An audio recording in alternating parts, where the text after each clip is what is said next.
दिया मारा ससुरा के।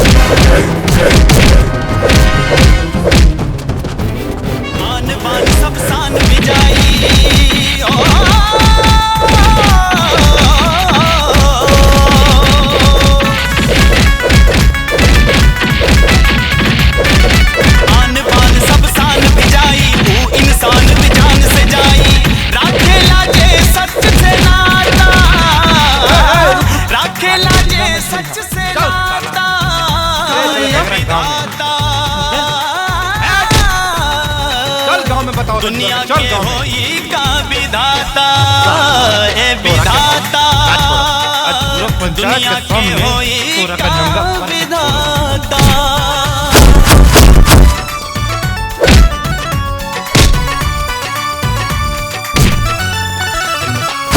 जीतेला काहे लुटेरा घर घर में झूठ के डेरा निर्बल पे काहे हरदम आवेला विपत के घेरा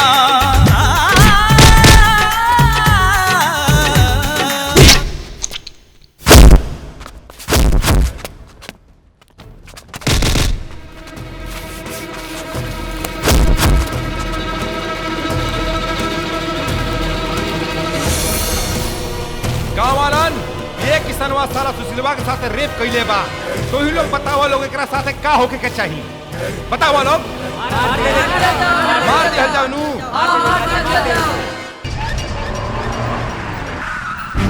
किशन हटो का भाई किशन किशन किशन काय मतलब हमरे कृष्ण के। अंजलि तू गाँव वालन से पूछला तारा विश्वास नहीं खेता। ए गाँव वालन ये बताओ अंजलि के कि सुशीलवा के साथ रेप कइले बा कि ना। अंजलि अब सुन लू तू। किशन तू ऐसा ना कर सकेला हमारे साथ ना कर सकेला हमारे साथ काय कहला किशन। अंजलि किशन तोरे लायक ना बा समाज के नाम पे कलंक बा।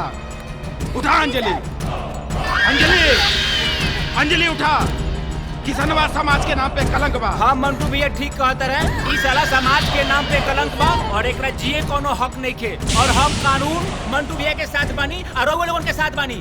गाँव वालों हराम खोर कहीं। गाँव वालों गाँव के सुशीला के इज्जत लूट ले बा। बतावा एकरे संग का होए के चाहिए बतावा। बजरंगी हटा दे ले भैया थरा तेल डाल साले को ऊपर तेल डाल। चलो सरगे चलो भटका। जब पाप से भरे गाड़ा तब लेला तू अवतारा बाड़ा अब ले तू कहाँ आ जाओ बन के सहारा।